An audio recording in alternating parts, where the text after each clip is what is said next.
Alright, so here's chapter 15 of the Gathering of Soldiers, part 1. Here's a disclaimer.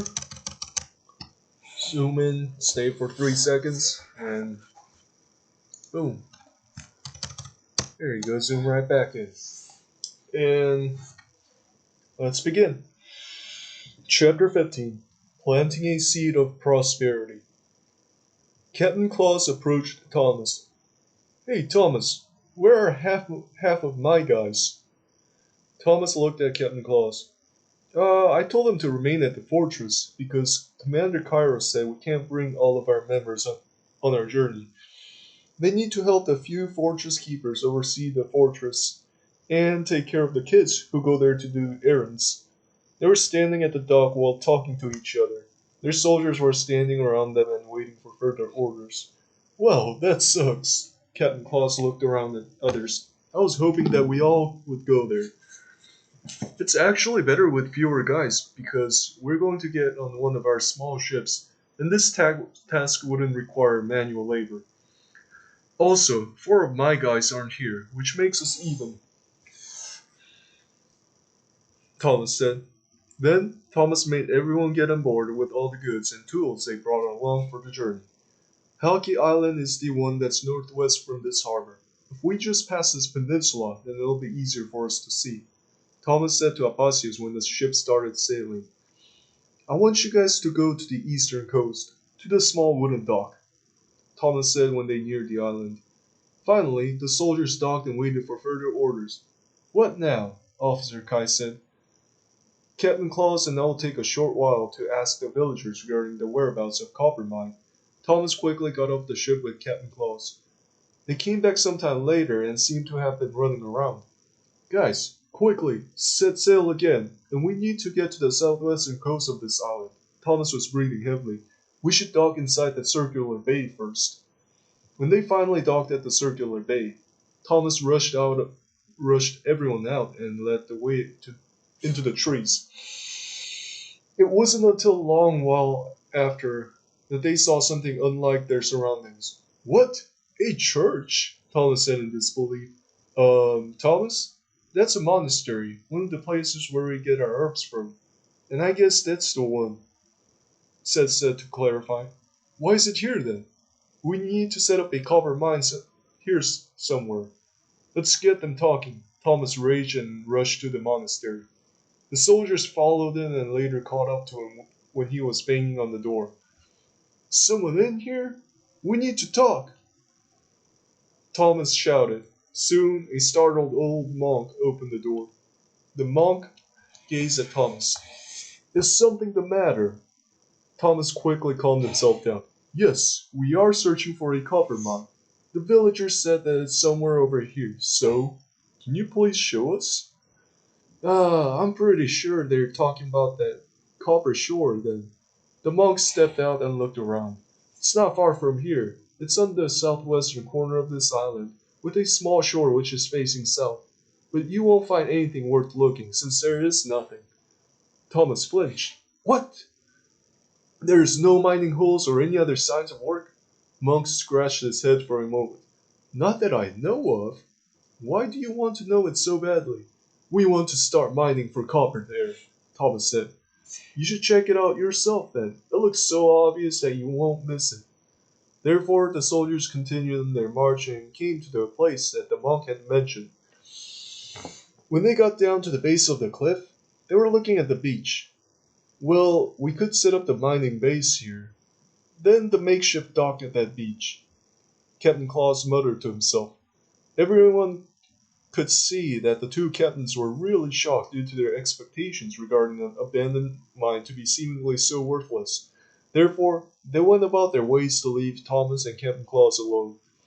Then the two captains started discussing with each other regarding the issue. Apacius joined up with Ephraim and said, We're talking with Placidus. Placidus was studying some rocks around the cliff as he was interacting with Ephraim and said, Does it really have copper? Ephraim said, and he looked at the rocks. Yes, that's for sure. There could also be lead and possibly silver, Placidus said, and played around with the rocks he held. Seth approached closer to Placidus. How do you know this even though you're an engineer? It's not that hard. Placidus picked up another rock and felt its surface. Look at this rock. Even though there seems to be much sediment, here are the brown hues in specific areas. Those prove the existence of copper. Also, lead is quite often found with copper, and I'm just guessing with silver. I'm an engineer, I only know so much regarding mining. Suddenly, Thomas called everyone to regroup. He then quickly got his men to sit in a huge circle to start a discussion. Hey, Placidus, what do you think about this place? Thomas said. I really like the location because it's away from the population center of this island. Since people don't like the smoke and smell that emanate from the heavy industries such as mining and smelting complex. Placidus looked around. Also, the rocks and soils in this region portray a high content of copper, which means there's much to gain by mining here. However, I don't like the fact that we have to start from nothing. Well, we can't change the last part, so just ignore it. Thomas cleared his throat. What do you think about the cost? Our group has a lot of money to invest in this. I'm planning on getting it going for at least 10 years. Placidus took a deep breath. It depends on how you go about using your money. If you try your best to cut costs, such as employing homeless people who have skills to work in these mines, making your group members take turns in overseeing this place, or something else, then you'll get this place going with a small fortune. However, if you want to live comfortably and not care much about this place, then it'll cost you a lot. Now I ask you, what size do you want this place to be? I am thinking about setting up around 10 kilns, have around 100 workers, and build a small walled village for them to live in too, Thomas said. Ho ho ho, that's a big dream right there, Thomas. I'm not trying to discourage you, but making something that big will cost you much money, time, and effort. Now, you're not a mining chief, but a captain. If you still want to do it so badly, then I recommend that you have a trustworthy person, who is not a soldier, oversee the place. Anything else you're curious about? You should ask the mining experts. I'll gladly help if there's any engineering part. But this is as far as I could go in mining, Placida said. Yeah, I understand. Gosh, I never knew that it would be such a nuisance. Thomas slapped the ground to vent out his anger. Now, don't you think a stone quarry is more attractive? Captain Claus tapped on Thomas' shoulder. No, still not even close. Thomas looked at the cliffs around him. There's much wealth here. It's waiting to be mined out, so we can't lose this chance of a lifetime. Also, melee guys will do anything to have control over that. Um, Captain Thomas? So why did you bring us here? One of Captain Claw's soldiers said. I wanted you guys to take a look around at the mining area and share with me your thoughts. Also, I'm asking if you guys will contribute money to this place as well. The construction and beginning few months during the production will cost us loads of money. Therefore, if you invest a significant share of money, then you'll be able to receive a portion of the profits at the end, which will, of course, vary depending on your initial investment, Thomas said. Soldiers began thinking and weighing the options that Thomas had given them. Some of them started to groan, because the potential wealth was seemingly endless, but the uncertainty of the future made them hesitate. Upon realizing that the soldiers needed more time to think, Thomas decided to speak again. It seems that you guys need more time to think it through. So if any of you have questions, then I'll take them, but if not, we'll leave. Nobody had any questions because everyone was still deep in thought. Therefore, Thomas let them out and arrived back to the ship. Folks, I'd like to go on to Constantinople and start looking for people who could help Ephraim and I out in building the mines. Who wants to come help me out? Thomas made an announcement. Edwin walked up to Thomas. Captain Thomas, didn't Commander Kairos give you permission just to scout out this island? Thomas chuckled and placed his hand on Edwin's shoulder. You don't know how technicalities work, huh? I requested permission for exploring and reviving the mining complex here, so he granted that. So that could also mean that I could do anything else for as long as it takes to try to revive the mine. Understood? Indeed, Thomas was never the type of person to back down when he sets his mind on something. Therefore, Edmund simply chuckled and walked away. Upon seeing his defeat, Thomas proceeded to say more. For those who want to go back to Principe, we'll stop there for you.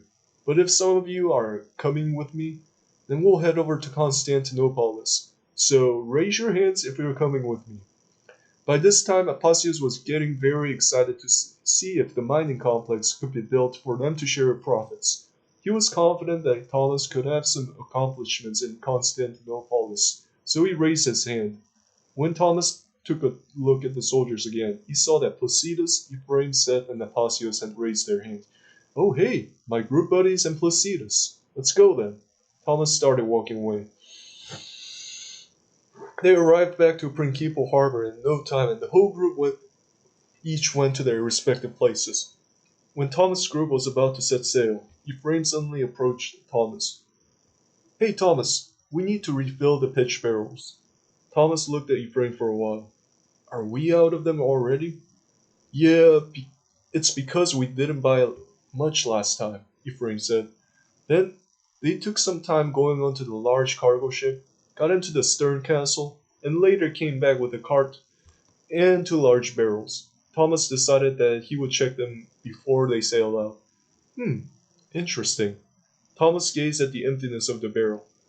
It will cost so much to fill these up. Should we do that later? He looked at Ephraim. No, this is our only chance. And we may also forget about this before the next raid. Ephraim insisted and looked at Thomas. Thomas sighed. Alright, have it your way. I'm not even interested in that thing, so it's all on you to pay for it. Ephraim nodded and they set sail. It wasn't yet time for lunch when Thomas and his small group had finally reached Contuscalion harbor. Therefore, Thomas decided that they bring along a cart of food and other necessary items for his recruiting campaign. When they were about to get off the ship, Thomas looked at Ephraim. Hey, go on with Seth and Apacius to fill up those barrels. He then transferred some bags of food to Ephraim's cart. Take those with you, since I'll go on with Placidus to the smelter shops to see if any of them are willing to help us. He stared at Ephraim for a while, and make sure that you don't get noticed by any of the soldiers from our fortress, also Adam and Helios. Ephraim promised, and the two groups later parted ways to achieve their own goals. Therefore, Ephraim led the way for Seth and Apacius. After walking for some time, Ephraim turned to look at Seth and Apacius. We're going to meet a chemist who lives near the Great Palace. I've visited him from time to time to buy the pitch for siphons. Seth stretched his arms. Whatever, I just want to see how it looks like. Oh, you'll see, Ephraim said. They continued following Ephraim, and it took a long time to get there. Ephraim hastily knocked on the door and waited. The building was quite large, and Seth gasped. Come to see it, this place seems quite amazing. He then whistled as he waited with them. Who is it? A voice came from the closed door. It's Ephraim. I want to see the old man, Ephraim said. The door slowly opened and a soldier came out. He looked at them with a funny face. Wait out here for a while.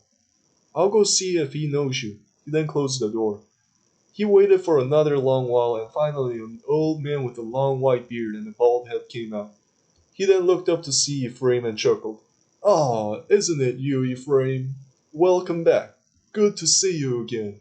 The old man motioned for him to come in. When Ephraim stepped in with his cart, the old man gazed at Seth and Apacius for a while. You boys are with him? The old man said. Yes, sir, Seth said, and Apacius nodded along. Thus, the old man motioned for them to enter, and then he led the way. The soldier made them leave the cart in the corner of the hall, and only allowed them to take their personal belongings. When everything was done, he left them when he deemed that they were not a threat. Ephraim talked with the old man as they moved through the large hall, and there were other soldiers sitting around relaxing and talking with each other. They glanced at the small group walking through, but didn't do anything since the old man was with them. The old man led the way through another door, and it led to another hall, a much smaller one this time, and there were many windows along each side of the walls. Inside, there were young men who were busily working with some strange-looking equipment, and they were startled to see the old man and 3 others. One of them came forward to talk to them. Master Krios, who are these people? The young man pointed at Ephraim, Seth, and Apasios. Krios pointed at Ephraim. He is my loyal customer, and the other two are his companions. He then grimaced at the young man. Marcos, that's not how you treat your guests. Marcos flinched and apologized to Ephraim, Seth, and Apasios. Then he rushed away to get some food and drinks. Some time later, Marcos, along with other young men, laid out various food and drinks on the table, and Ephraim's group all sat on couches around it. Ephraim slowly looked around his surroundings. I believe I had seen many others here when I came. What happened to them? He looked at Krios for an answer. Krios sat down and sighed. Many of them quit because learning chemistry was too hard for them. He then looked at the young men working together. There were 5 of them. Therefore, they are my remaining apprentices. Seth took a bite out of the fish and muttered in satisfaction. He then looked at Krios. What are those soldiers doing out there? Krios turned to look at Seth. They are some of the city infantry who are also my guards. I give them small stipends every month, in guarding my workshop and my house next to it. He paused to think. Robberies are so rampant in the city, so I need to protect my areas as much as I can. Pasios gazed at Krios for a long time. He seemed familiar with someone he knew in the monastery. Upon noticing his incessant stare, Krios turned to look at Apasios. Young one, is there anything you would like to ask me? Krios drank some wine. Apasios came back to his senses. Oh, yes, sir. Do you know an old man named Lazaros? Krios stopped eating. I know of such a man, but I am not certain if we are talking about the same person. Apasios smiled a bit. He is a physicist and a chemist who taught me back in the monastery near Corinthos. He said that he left Constantinopolis a few years ago and came to my town. Krios slowly nodded and fiddled with his beard. I guess we are talking about the same man then. He picked up a piece of bread to eat. We were working here together, teaching the students. But suddenly he packed up and went there, saying that it was his homeland. It's good to know that he's doing fine there, but I would like to see him again. He stopped eating and looked down in a bit of sadness. Yeah, he told me all about you. How you own a workshop and have so many students. It was super interesting, and he's a funny man too. I liked every day of my class with him. Apasios couldn't control his enthusiasm. Krios chuckled and nodded in agreement. Then the 4 people continued with their conversation, and sometime later, they were all done eating and were relaxing on the couches. Ephraim drank the last of the wine in his cup and chuckled, coming back to why we came here. He turned to look at Krios. Do you have the barrels of pitch? Not the regular ones, but those for my siphons. Suddenly, a big smile formed across Krios' mouth. It was obvious he was thinking about upcoming payment. Krios soon stopped smiling and turned around to look for his apprentices. Hey, Myron, come over here. Krios waved his hand. Immediately, Myron came over. Therefore, Krios slowly got up from the couch. You go out and get these folks' cart, which is in the hall. Then come to the stockroom. Krios motioned at Myron to do his task.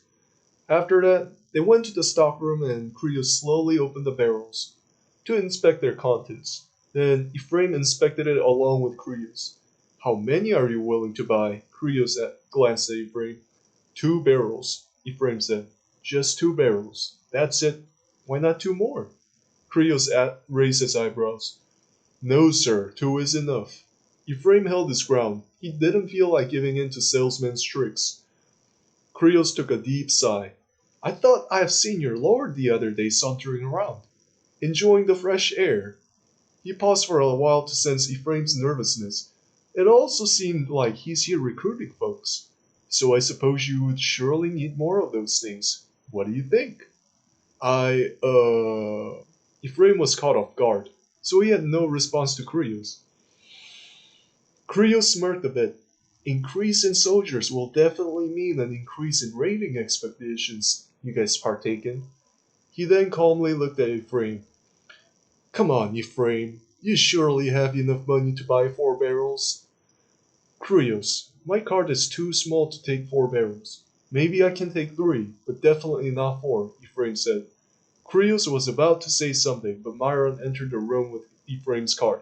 Therefore, Krios clapped his hands once and smiled in happiness. Hey, Myron, bring one of our stray cards to our guests here. Krios turned to look at Ephraim. Now, surely you would have enough space for 4 barrels, right? Krios smirked. Such a persistent old man he was. Krios seemed to be enjoying all the moments of selling, while Ephraim had his mouth open in utter surprise. Short time later, Myra returned with a cart similar in size to that of Ephraim's. Krios patted Ephraim's elbow. Come on, Ephraim. It's not like these contents in the barrels will become useless in short months. Ephraim took a deep sigh and eventually he agreed to the purchase. Therefore, Krios nodded in satisfaction and ordered Myron to take back the barrels Ephraim brought with him and place 2 barrels on each cart. While that was going on, he got into a room and came back out with a large bag and poured out the contents on the desk. These are my fireballs. Krios fiddled with fireballs and looked at Ephraim. Made with ceramic and explosive liquid inside. You just light the string and throw it upon the enemies and bang! He made an explosion gesture with his hands. They kill them in mass and raise the settlements too. Quite amazing, huh? Ephraim was definitely not going to give in to the trick this time, not at all. However, Krios was very sensible, so he quickly realized in such a look when he saw it. Therefore, he prepared to do something else. Well, I feel like being nice this time, so I'll let you have 4 of these for free. Krios pushed 4 fireballs to Ephraim. Ephraim took them and nodded in thanks. Then he paid for the purchase and got out of the building with Seth and Apossius. Come to think of it, I guess the visit was worth it. He gave some discount since I brought back the empty barrels, and then he gave the fireballs for free. Ephraim muttered to himself as he pushed the cart. Later, they met up with Thomas and Placidas somewhere along the street. Then the 2 groups shared about their visits, and here's the story of Thomas and Placidas. They scoured many smelting shops and talked to various blacksmiths regarding a potential mining and smelting complex they had and planned to carry out in Halki Island. Most of the established blacksmiths didn't even give an eye to what they were talking about, saying that it's a farce. Others gave them a hard time trying to sell their own products, and at the end, they were only able to get some recognition from low level workers who were just desperate for better jobs. Therefore, nobody had any interest in taking on an adventure that Thomas wanted. So they were shamefully heading back towards Contuscalion Harbor. Ephraim Seth and Apossios got into a shop to accompany Thomas and Placidas to eat lunch. Thomas looked at Ephraim. There is no fire here. Nobody wants to take a risk to achieve more. Well, that's how it has been for all of our lives. So many people are pessimistic these days. Seth said, Hey Thomas, even if we get those skilled laborers, should we also think about how to bring over 100 people that you talked about? Apostle said. Thomas shook his head. Oh, don't bother, kid. That's the least of my worries. My biggest issue is to get people who are capable enough and have fiery zeal to start the mining complex, if enough workers are given to them. Then we'll let the place run by itself. We need those who will love the island they work in and care for it as if it's their own body. They then took some time eating and walked out of the shop to go back to Contuscalion Harbor. But suddenly, Thomas decided to take some rest and they later found some place to sit. Just look around. There are so many homeless people out here in these streets. It gets even worse in the public forums. Forum of the Ox, of Arcadius, Theodosius, and others. It'll be much easier for us to recruit from that many people to work in our mines than to entice away the smelters who already have jobs to come to us. Thomas spoke like a poet while looking at his surroundings. They sat around for a while in sadness, and some of them started snacking on the food that Ephraim said that Apossios didn't eat. Apossios couldn't believe that it's over already. He had believed in a dream, and this was the reason why he couldn't just give up. Thomas, What if we start talking to those homeless people to see if they had any experiences in the skills that you're looking for? My dad had frequently said that many of the homeless people had past lives and they were someone else before ending up homeless. I believe that it'll be easier for us to recruit from them than to convince someone who already has a place here to come with us, Apacio said. I tell you that there's a reason for it when they're homeless. But if you're curious, then go figure it out on your own. I would like to relax and rest up before I move again, Thomas said, and he waved Apacios away. Apacios was very determined, so he immediately got up and asked around all the homeless people in the streets before heading into the Forum of Theodosius to search for more people. When he was busy talking to various people, a soldier came behind him. Hey, why are you stirring up the forum like that? You're giving these people false hope by spreading news of a potential mining employment you're talking about, soldier said. I'm really sorry, sir. I didn't mean to cause that. I just wanted to help my friend get his business started, Apacio said. Just ask the blacksmiths about the job offer. Pretty sure they'll be more than willing, the soldier said. We already did. They just don't want to pack up and leave for an isolated island, Apacio said. Oh, no wonder. What's the island you're talking about? Soldier said.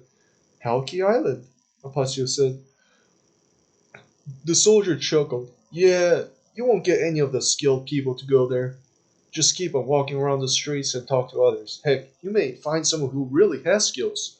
I tell you that not everyone is an unskilled manual laborer thrown into the streets due to the sluggish economy, because there are those who are genuinely good, but were totally ignored or jinxed out by sheer chance. So don't give up. Keep on trying. Thank you very much. That helps me a lot, Apacio said. Apacios found a new strength within him to push, so he headed towards another street. But before he left the forum, he suddenly heard people laughing amongst themselves to his right. Therefore, he turned around to look and moved closer. Yup, there's our furious Gage acting like he lost his mind. Shouting like that, a civilian said. Just look at him collapsing down. He's acting out a scene in which he gets hit by an arrow. It is always so interesting to watch him around here, another civilian said. I wonder what his family will think about him. Perhaps they're too afraid to take him along. Such a shame to be with him, I suppose, yet another civilian said. There was a man who was called as Furious Gage. He was dressed in rags and started shouting just as Apacios moved closer to the civilian saloon. I was a soldier. How dare you mock me? God will strike you down. Furious Gage shouted. Apacios could clearly tell that Gage wasn't behaving like a normal human when he shouted.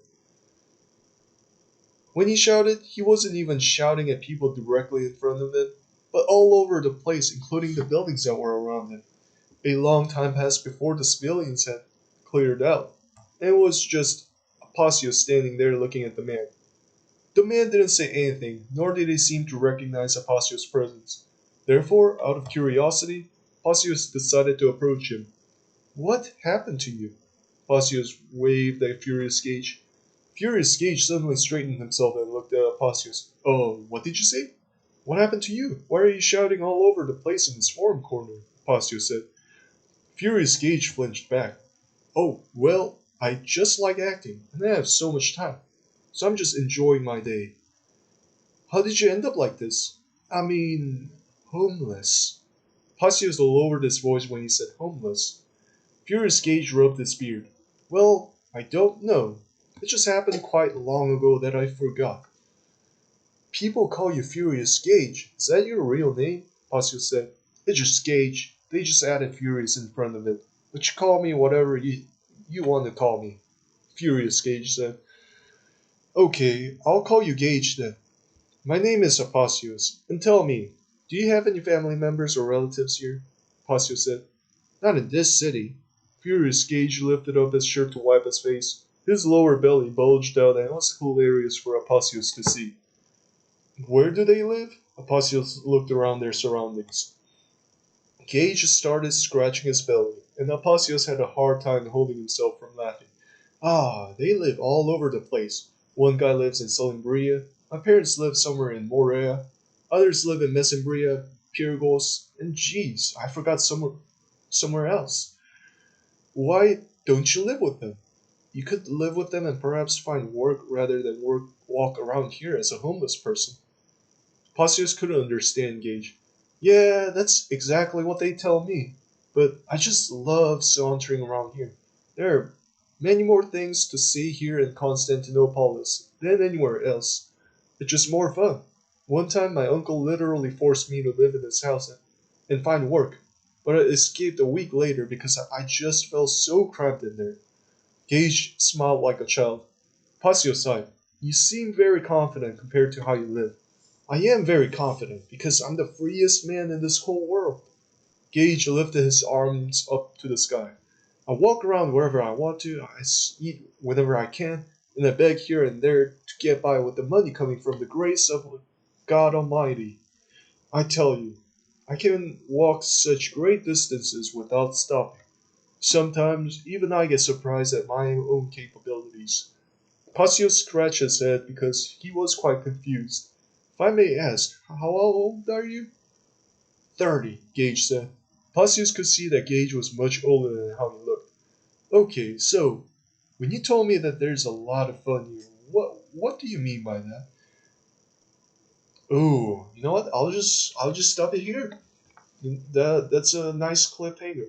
And by the way, for as in for your information, Gage, the the character I based it on, was actually existed in real life. Like I was literally sauntering around and I happened to just converse with this homeless guy in one of the nights, and he was also acting like how he was acting in the forum, but not with like it was just himself like acting like nobody was around him. It was just me looking at him from far away, and he was just acting like he got shot by an arrow, and he literally fell backwards and just lied on the ground as if he had gotten hit by like gun or something. And yeah, he was shouting here and there and just like murmuring his words. So he was a real person.